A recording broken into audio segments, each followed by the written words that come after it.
Hello everyone, welcome to my channel Physics Spark. Today in laser physics we will discuss the Fechner-Ledenburg formula or kinetics of optical absorption. Basically हम इसमें बात करेंगे कि जब कोई भी light beam of light pass करती है किसी मीडियम से तो कुछ जो एनर्जी होती है वो क्या होती है, एब्जॉर्ब हो जाती है।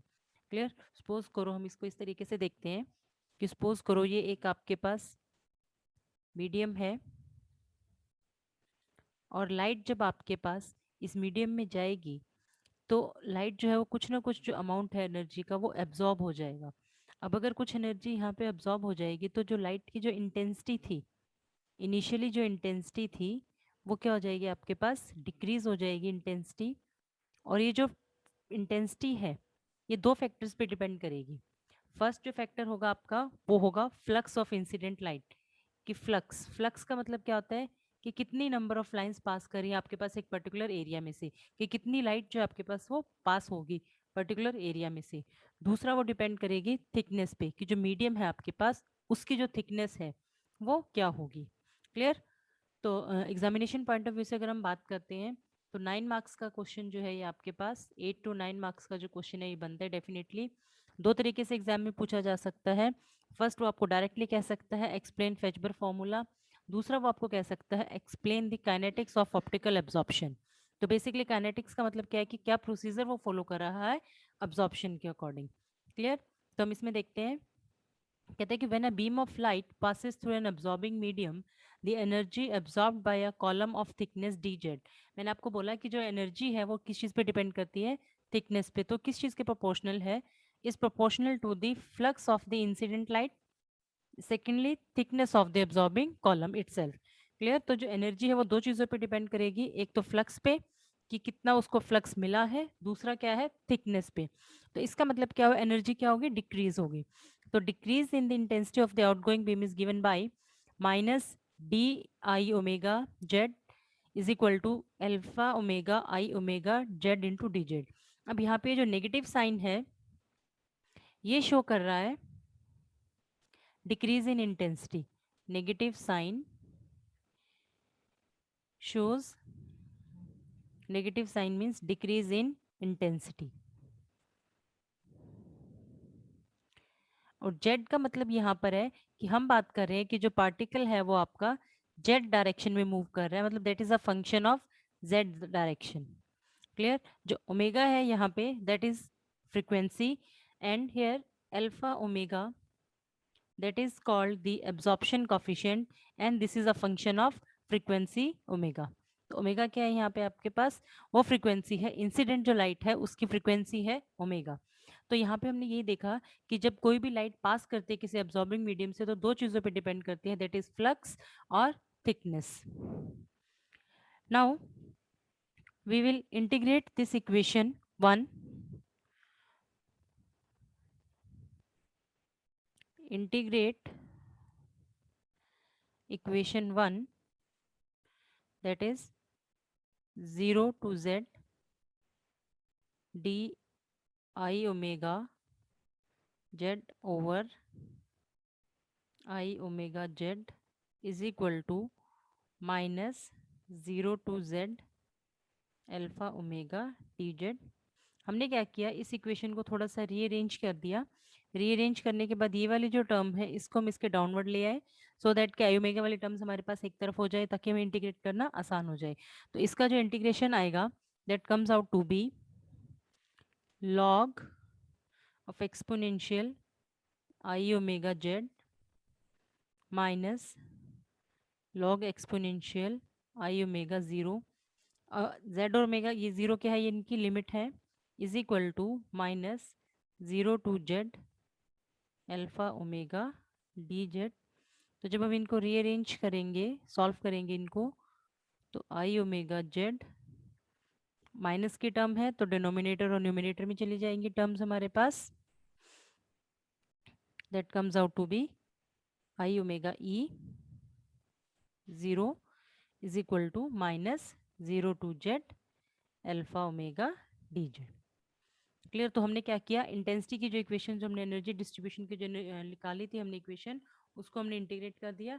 इंटीग्रेट करने के बाद हमने यहाँ पे क्या पुट कर दी, लिमिट पुट कर दी। और जब हम लिमिट पुट करेंगे, अब हम यहाँ पे क्या लेंगे, इसका एंटीलॉग लेंगे, ताकि दोनों तरफ हम इक्वेशंस को सॉल्व कर सकें। तो टेक एंटीलॉग, तो एंटीलॉग लेने के बाद जो लॉग की टर्म है वो किस में कन्वर्ट हो जाती है, एक्सपोनेंशियल में। क्लियर, लॉग की टर्म किस में कन्वर्ट हो जाएगी आपके पास, एक्सपोनेंशियल में। तो जो टर्म है that comes out to be intensity, that is I omega z, that will becomes I0 I omega 0 I omega omega 0 मतलब इनिशियल पोजीशन की अगर हम बात करते हैं, exponential minus 0 to z alpha omega into d Z. अब अगर हम बात करते हैं होमोजीनियस मीडियम की, होमोजीनियस मीडियम का मतलब होता है कि थ्रू आउट जो मीडियम होता है वो सेम होता है, होमोजीनियस मीडियम। तो होमोजीनियस मीडियम में क्या होगा, जो एब्जॉर्प्शन कॉफिशिएंट होगा वो क्या होगा, सेम होगा सब जगह। For homogeneous medium alpha omega is same everywhere. अब अगर ये सेम होगा तो हमें इसकी लिमिट लेने की जरूरत नहीं है, क्योंकि अब लिमिट का मतलब क्या होता है कि हम अगर डिफरेंट डिफरेंट इंटरवल्स में हम उसकी वैल्यूज निकालते हैं। क्लियर, अप टू जेड मान लिया हमने यहाँ, तो इन इस डिफरेंट इंटरवल्स में हमने उसकी वैल्यू निकालनी है।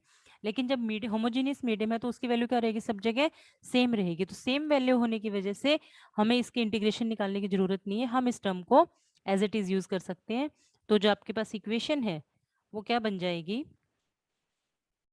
आई omega Z is equal to I omega 0 exponential minus alpha omega D Z. अब हम इस इक्वेशन को एनालाइज करेंगे। यहाँ पे हमारे पास दो केसेस बनेंगे। फर्स्ट केस में अगर हम बात करते हैं कि अगर आपके पास अल्फा ओमेगा जो है वो पॉजिटिव है, अगर वो पॉजिटिव है, सपोज करो मैं इस इक्वेशन को ए मान लेती हूँ, अगर वो पॉजिटिव है that means equation A becomes negative. Clear, equation A क्या बन जाएगी आपके पास, नेगेटिव बन जाएगी, क्योंकि ये टर्म पॉजिटिव है। नेगेटिव पॉजिटिव क्या बन जाएगा आपके पास से, पॉजिटिव बन, इक्वेशन जो आपके पास नेगेटिव बन जाएगी। इसका मतलब क्या होगा कि जो इंटेंसिटी है, इंटेंसिटी ऑफ बीम डिक्रीजेस। और डिक्रीज कैसे करेगी वो, एक्सपोनेंशियली, डिक्रीजेस एक्सपोनेंशियली। क्लियर। और अगर हम दूसरे केस की बात करते हैं कि अगर हमारे पास अल्फा ओमेगा नेगेटिव है, क्लियर। अब अगर हम इस इक्वेशन को देखते हैं तो अल्फा ओमेगा नेगेटिव है तो नेगेटिव नेगेटिव पॉजिटिव बन जाएगा। दैट मीन्स कि जो इंटेंसिटी है वो इंक्रीज करेगी, इंटेंसिटी इंक्रीजेस एक्सपोनेंशियली। क्लियर, कि इंटेंसिटी जो है वो डिक्रीज, एक बार इंक्रीज करेगी और एक बार डिक्रीज करेगी depending on the alpha omega. Clear. अब अगर हम बात करें कि हम एक ऐसी बीम कंसीडर करते हैं जो नियरली मोनोक्रोमेटिक है। नियरली मोनोक्रोमेटिक का मतलब है कि हम सिंगल वेवलेंथ की बात करते हैं और वो एक पर्टिकुलर फ्रीक्वेंसी रेंज में डिफाइन कर रहे हैं हम उसको। फ्रीक्वेंसी रेंज क्या लिए हमने, ओमेगा और omega plus D omega. Clear. और हमने इसकी इंटेंसिटी जो कंसीडर की है, लेट हमने माना है कि let I omega is the intensity of the incident beam per unit frequency. Clear. तो जो इंटेंसिटी हो जाएगी हमारे पास, इंटेंसिटी क्या बन जाएगी, that is I omega D omega. Clear. और अगर हम बात करते हैं intensity of light absorbed in the frequency range D omega, small range की अगर हम बात करते हैं तो जो फ्रीक्वेंसी बन जाएगी that is minus delta I omega. यहाँ पे डेल्टा क्या है, स्मॉल चेंज की हम बात कर रहे हैं, that is small change. So it will be alpha omega I omega D z. तो जो टोटल एनर्जी एब्जॉर्ब्ड आ जाएगी हमारे पास per unit area per unit time, इसको हम क्या कहते हैं, इंटेंसिटी। इंटेंसिटी को हम कैसे डिफाइन करते हैं, एनर्जी एब्जॉर्ब्ड पर unit area per unit time. Clear, उसको हम लिखते हैं इंटेंसिटी। तो इंटेंसिटी क्या आ जाएगी, minus delta I is equal to integration of alpha omega I omega D Z. Clear. तो अब हम इसको लिखेंगे, तो इक्वेशन क्या बन जाएगी हमारे पास, आई ओमेगा डी जेड हम को आउट में ले लेंगे क्योंकि क्या है ये सेम है। अब हम बात करते हैं कि रिलेशन हम निकालेंगे। Now the relation between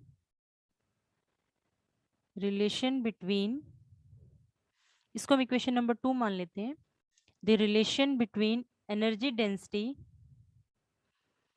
density कौन सी, जो हमने आइंस्टीन कोफिशिएंट में बात की थी, you omega, and intensity, that is given by I omega is equal to V into U omega, where V is equal to velocity, और velocity कैसे दी हुई है, C by N into U omega, here V is equal to C by N, it represents velocity of light in medium, velocity of light in medium, और यहाँ पे n क्या represent कर रहा है आपके पास, here n shows the refractive index, that is refractive index, clear. इसको हम दे देते हैं इक्वेशन नंबर 3। नाउ तो जो टर्म है हमारे पास, ये वाली जो इक्वेशन है, put equation 3 in equation 2, then we will get minus delta I will be C by N U omega dz alpha omega d omega. That is our equation number 4. Now we will write Einstein coefficients. We will write Einstein coefficients in terms of energy,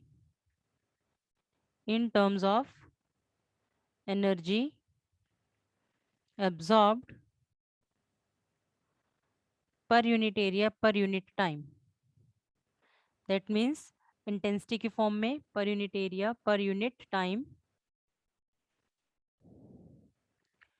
intensity की form में हम क्या करेंगे, Einstein coefficients को लिखेंगे। तो जो equation बन जाएगी हमारे पास, दैट इज, ये एनर्जी रिलेशन है हमारे पास, इंटेंसिटी रिलेशन है आइंस्टाइन कोफिशिएंट्स के साथ। तो रिलेशन क्या कहता है कि जो इंटेंसिटी होती है that will be equal to B12N1 minus B21N2 into H cut omega U omega into dz. That is equation number 5. Now we will compare equation number 4 and 5. Compare equation number 4 and 5, क्योंकि left hand side दोनों का क्या है, same है। Left hand side दोनों का same है तो राइट हैंड साइड भी क्या होगा, सेम होगा।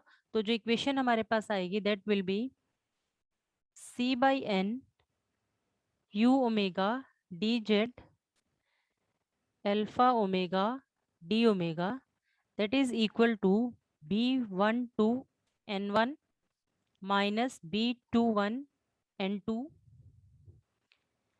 H cut omega U omega into dz। Clear. अब यहाँ से U omega dz cancel out हो जाएगा,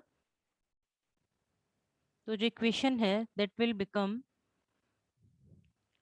alpha omega D omega is equal to, यहाँ से B12N1 कॉमन निकाल लेंगे हम, B12N1 that comes out to be 1 minus B21N2 over B12N1 into H cut omega over C by N। Clear. अब हमारे पास हम यहाँ पे एक चीज डिफाइन करेंगे, दैट इज डीजेनरेसी। डीजेनरेसी क्या होता है बेसिकली, कि जब एक पार्टिकल आपके पास, कोई नंबर ऑफ पार्टिकल्स आपके पास सेम एनर्जी के साथ एग्जिस्ट करते हैं किसी स्टेट में। सपोज करो ये 3 एनर्जी स्टेट है, ये ग्राउंड स्टेट है, ये फर्स्ट स्टेट है, ये सेकंड स्टेट है, और इसमें आपके पास 2 पार्टिकल हैं एक ही स्टेट में, और दोनों की एनर्जी सेम है, तो जो ग्राउंड स्टेट है उसकी डीजेनरेसी क्या हो जाएगी, 2 हो जाएगी। और मान ले यहाँ पे 4 पार्टिकल हैं और चारों में से 3 पार्टिकल्स की एनर्जी सेम है, तो इसकी डीजेनरेसी क्या हो जाएगी, 3। तो मतलब कि डीजेनरेसी का मतलब क्या हो गया, एनर्जी लेवल्स की अगर हम बात करते हैं कि कितने पार्टिकल्स की एनर्जी एक ही लेवल पे सेम है। तो एक रिलेशन होता है हमारे पास that is G1 B12 is equal to G2 B21। तो यहाँ से हम निकाल लेंगे B21 divided by B12 is equal to G1 divided by G2। तो ये जो B1 बाई B2 की वैल्यू है ये हम यहाँ पर पुट करेंगे डिजेनरेसी के टर्म में। तो जो इक्वेशन है हमारे पास that comes out to B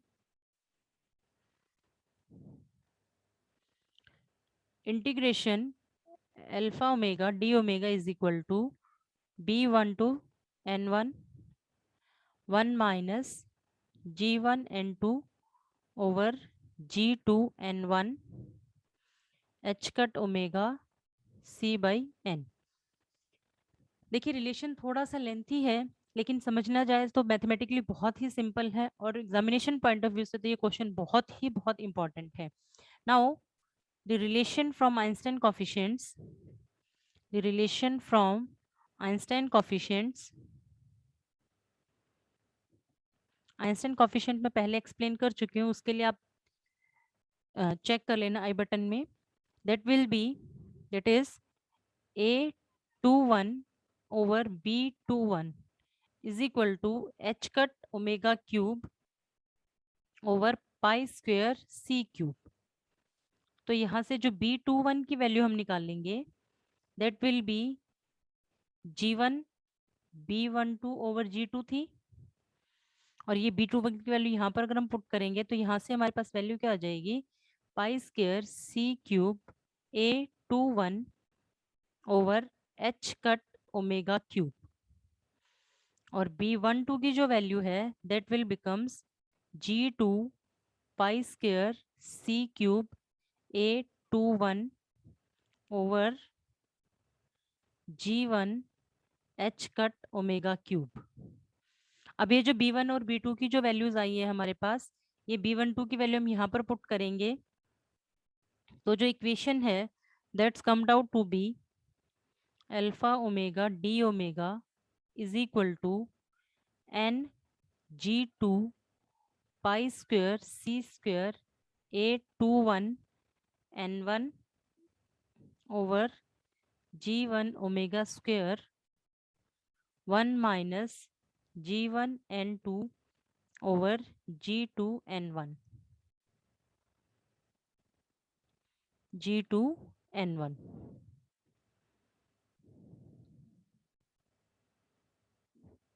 this relation किस किस के बीच में है बेसिकली ये रिलेशन हमारे पास? ये रिलेशन है हमारे पास एब्जॉर्प्शन कोफिशिएंट और आइंस्टाइन कोफिशिएंट के बीच में। So this relation connects absorption coefficient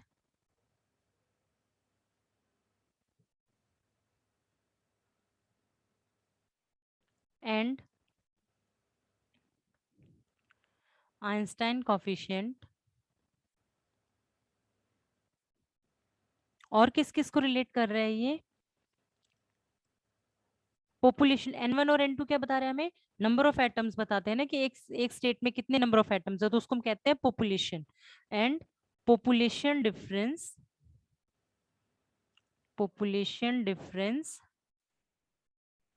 between two levels. और ये जो रिलेशन है that relation is known as that particular relation is known as your Fechner-Ledenburg formula। Clear? इसको हम कहते हैं फेचबर-लेडेनबर्ग फॉर्मूला। और काइनेटिक्स का मतलब है कि कैसे कैसे जो पार्टिकल मूव किया, क्या क्या स्टेप्स उसने लिए, क्या उसका एनर्जी लॉस हुआ, उसके बारे में हमें ये फॉर्मूला बताता है। मैं फिर से रिपीट कर रही हूँ कि एग्जामिनेशन पॉइंट ऑफ व्यू से ये बहुत इंपॉर्टेंट टॉपिक है। एग्जामिनेशन पॉइंट ऑफ व्यू से इसको छोड़ना मत, बहुत इंपॉर्टेंट है। कोई डाउट हो तो आप मेरे से पूछ सकते हो। Thank you very much.